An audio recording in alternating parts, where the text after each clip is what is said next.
शंकर भगवान की जय। एकादशी को भगवान के जगाने की विधि, कार्तिक व्रत का उद्यापन और अंतिम 3 तिथियों की महिमा के साथ ग्रंथ का उपसंहार। ब्रह्मा जी कहते हैं, जो पुरुष कार्तिक मास में प्रतिदिन पुरुष सूतक के मंत्रों द्वारा अथवा 5 रात्र आगम में बताई हुई विधि के अनुसार भगवान विष्णु का पूजन करता है, वह मोक्ष का भागी होता है।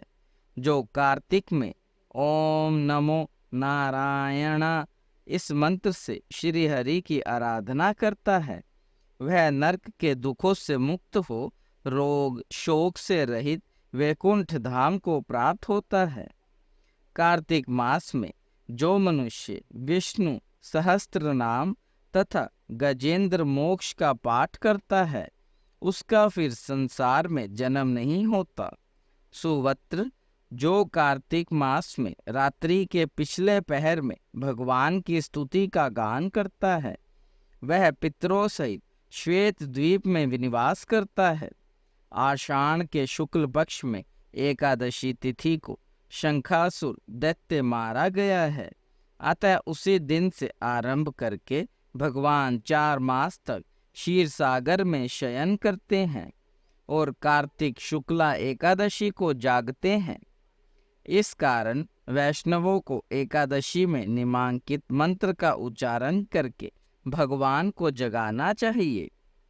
हे गोविंद उठिए उठिए, हे गरुड़ ध्वज उठिए, हे कमलाकांत निद्रा का त्याग कर तीनों लोकों का मंगल कीजिए। ऐसा कहकर प्रातःकाल शंख और नगाड़े आदि बजवावे, वीणा वेणु और मृदंग आदि की मधुर ध्वनि के साथ नृत्य गीत और कीर्तन आदि करें। देवेश्वर श्री विष्णु को उठाकर उनकी पूजा करें और सायंकाल में तुलसी के वैवाहिक विधि को संपन्न करें। एकादशी सदा ही पवित्र है। विशेषता कार्तिक की एकादशी परम पुण्यमयी है। उत्तम बुद्धि वाला मनुष्य वृद्ध माता पिता का विधि पूर्वक पूजन करके अपनी स्त्रियों के साथ भगवान विष्णु के प्रसाद को भक्षण करे। जो इस प्रकार विधि से द्वादशी व्रत का अनुष्ठान करता है, वह मनुष्य उत्तम सुखों का उपभोग करके अंत में मोक्ष को पाता है। मुनि श्रेष्ठ, जो मनुष्य द्वादशी तिथि के इस परम उत्तम पुण्यमय महात्म्य का पाठ अथवा श्रवण करता है, वह उत्तम गति को प्राप्त होता है। अब मैं कार्तिक व्रत के उद्यापन का वर्णन करता हूँ, जो सब पापों का नाश करने वाला है। व्रत का पालन करने वाला मनुष्य कार्तिक शुक्ला चतुर्दशी को व्रत की पूर्ति और भगवान विष्णु की प्रीति के लिए उद्यापन करे। तुलसी के ऊपर एक सुंदर मंडप बनवावे, उसे केले के खंभों से संयुक्त करके नाना प्रकार की धातुओं से उसकी विचित्र शोभा बढ़ावे। मंडप के चारों ओर दीपकों की श्रेणी सुंदर ढंग से सजाकर रखे। उस मंडप में सुंदर बंद दरवारों से सुशोभित 4 दरवाजे बनावे और उन्हें फूलों तथा चंवर से सुसज्जित करे। द्वारों पर पृथक पृथक मिट्टी के द्वारपाल बनाकर उनकी पूजा करें। उनके नाम इस प्रकार हैं: जय, विजय, चंड, प्रचंड, नंद, सोनंद, कुमुद और कुमुदाक्ष। उन्हें चारों दरवाजों पर 2-2 के क्रम से स्थापित कर भक्ति पूर्वक पूजन करें। तुलसी की जड़ के समीप 4 रंगों से सुशोभित सर्वतोभद्र मंडल बनवाएं और उसके ऊपर पूर्ण पात्र तथा पंचरत्न से संयुक्त कलश की स्थापना करें। कलश के ऊपर शंख चक्र गदाधारी भगवान विष्णु का पूजन करें। भक्ति पूर्वक उस तिथि में उपवास करें तथा रात्रि में गीत वाद्य कीर्तन आदि मंगलमय आयोजनों के साथ जागरण करें। जो भगवान विष्णु के लिए जागरण करते समय भक्ति पूर्वक भक्त वत्सल्य संबंधी पदों का गान करते हैं, वे सैकड़ों जन्मों के पाप राशि से मुक्त हो जाते हैं। उसके बाद पूर्णमासी में एक सपत्नीक ब्राह्मण को निमंत्रित करें। प्रातःकाल स्नान और देव पूजन करके वेदी पर अग्नि के स्थापना करें और अतो देव इत्यादि मंत्रों के द्वारा देवादिदेव भगवान की प्रीति के लिए तिल और खीर की आहुति दे। होम की शेष विधि पूरी करके भक्ति पूर्वक ब्राह्मणों का पूजन करे और उन्हें यथाशक्ति दक्षिणा दे। भगवान द्वादशी तिथि को शयन से उठे, त्रयोदशी को देवताओं से मिले और चतुर्दशी को सबने उनका दर्शन एवं पूजन किया। इसलिए उस तीर्थी में भगवान की पूजा करनी चाहिए। गुरु की आज्ञा से भगवान विष्णु की स्वर्णमयी प्रतिमा का पूजन करें। इस पूर्णिमा को पुष्कर तीर्थ की यात्रा श्रेष्ठ मानी गई है। नारद, कार्तिक मास में इस विधि का पालन करना चाहिए। जो इस प्रकार कार्तिक के व्रत का पालन करता है वे धन्य और पूजनीय है, उन्हें उत्तम फल की प्राप्ति होती है।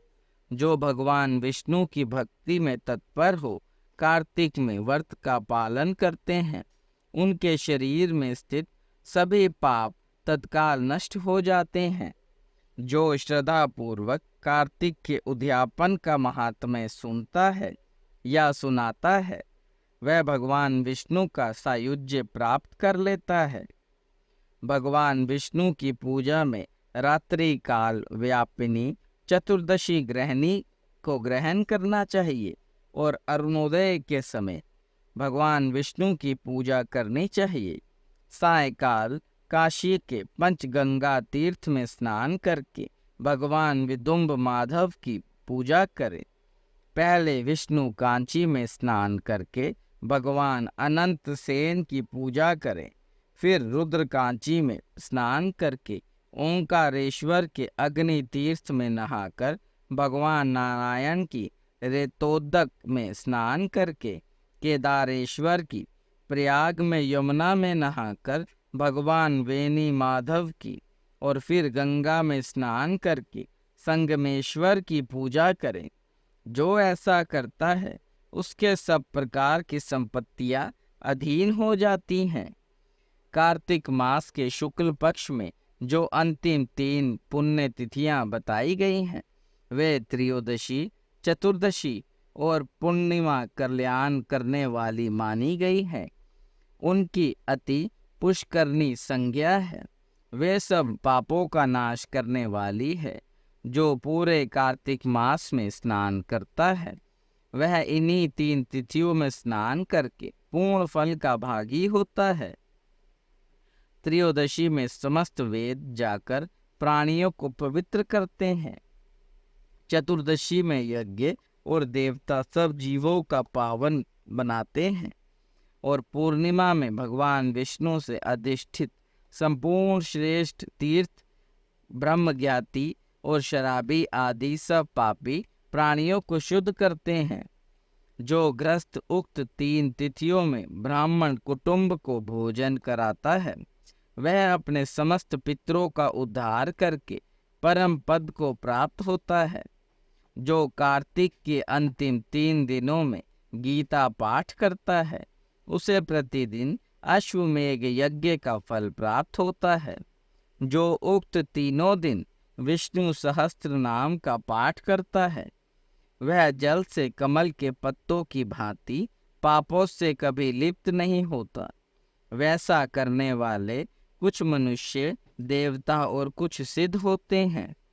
कार्तिक मास की अंतिम 3 तिथियों में सब पुण्यों का उदय होता है। उनमें भी पूर्णिमा का महत्व विशेष है। पूर्णिमा को प्रातःकाल उठकर शौच स्नान आदि से निर्वृत्त हो समस्त नित्य कर्मों की समाप्ति करके भगवान विष्णु का पूजन करें। बगीचे में अथवा घर पर भगवत भक्त पुरुष कार्तिक पूर्णिमा के दिन मंडप बनावे, उसे केले के खंभों से सुशोभित करे, उसमें आम के पल्लवों की बंदरवार लगावें और उख के डंडे खड़े करके उस मंडप को सजावे। विचित्र वस्त्रों से मंडप को अलंकृत करके उसमें भगवान विष्णु की पूजा करें। पवित्र, चतुर, शांत, ईर्ष्या रहित, साधु, दयालु, उत्तम वक्ता और श्रेष्ठ बुद्धि वाला पुराण यज्ञ विद्वान वहां बैठकर पवित्र कथा कहें। पौराणिक विद्वान जब व्यासासन पर बैठ जाएं, तब से लेकर उस प्रसंग की समाप्ति होने तक किसी को नमस्कार ना करें। जहाँ दुष्ट मनुष्य भरे हुए हों, जो शूद्र और हिंसक प्राणियों से घिरा हुआ हो, अथवा जहाँ जुए का अड्डा हो, ऐसे स्थान में बुद्धिमान पुरुष पुण्य कथा ना कहे।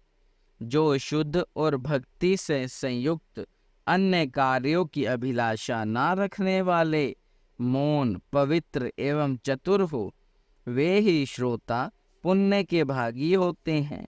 जो मनुष्य बिना भक्ति के तथा अधम भाव लेकर पवित्र कथा को सुनते हैं, उनको पुण्य फल नहीं प्राप्त होता।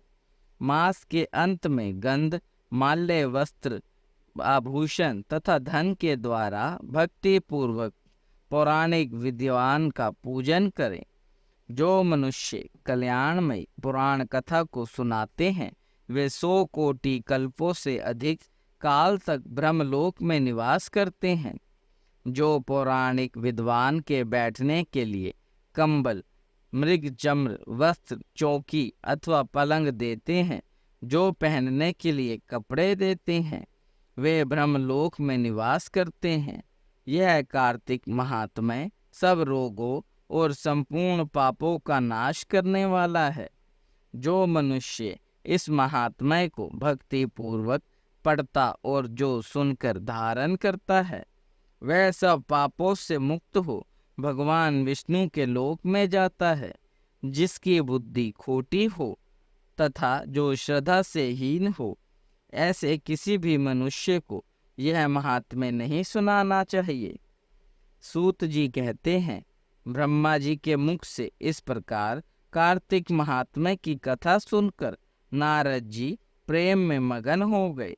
उन्होंने ब्रह्मा जी को बारंबार प्रणाम किया और स्वेच्छा अनुसार वहां से चले गए। कार्तिक मास महात्म्य संपूर्ण। बोल